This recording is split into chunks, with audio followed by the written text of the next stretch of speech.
After this, I saw another angel coming down from heaven. He had great authority, and the earth was illuminated by his splendor. With a mighty voice, he shouted, "Fallen! Fallen is Babylon the Great. She has become a dwelling for demons, and a haunt for every evil spirit, a haunt for every unclean bird, a haunt for every unclean and detestable animal. For all the nations have drunk the maddening wine of her adulteries. The kings of the earth committed adultery with her, and the merchants of the earth grew rich from her excessive luxuries."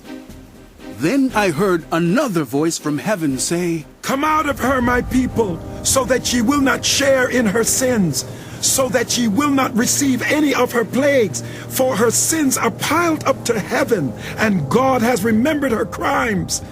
Give back to her as she has given. Pay her back double for what she has done.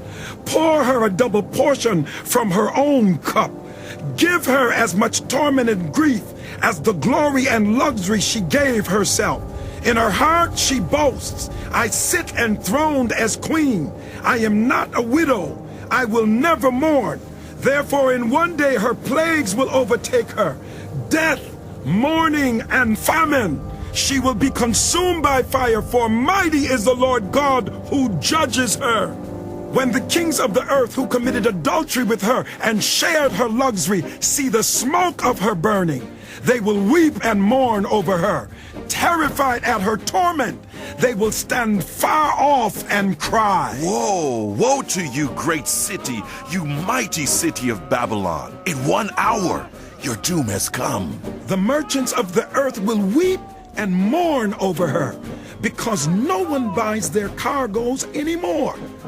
Cargoes of gold, silver, precious stones and pearls, fine linen, purple, silk and scarlet cloth, every sort of citron wood, and articles of every kind made of ivory, costly wood, bronze, iron, and marble, cargoes of cinnamon and spice, of incense, myrrh, and frankincense, of wine and olive oil, of fine flour and wheat, cattle and sheep, horses and carriages, and human beings sold as slaves. They will say, "The fruit you longed for is gone from you. All your luxury and splendor have vanished, never to be recovered." The merchants who sold these things and gained their wealth from her will stand far off, terrified at her torment. They will weep and mourn and cry out, "Woe! Woe to you, great city, dressed in fine linen, purple and scarlet, and glittering with gold, precious stones, and pearls.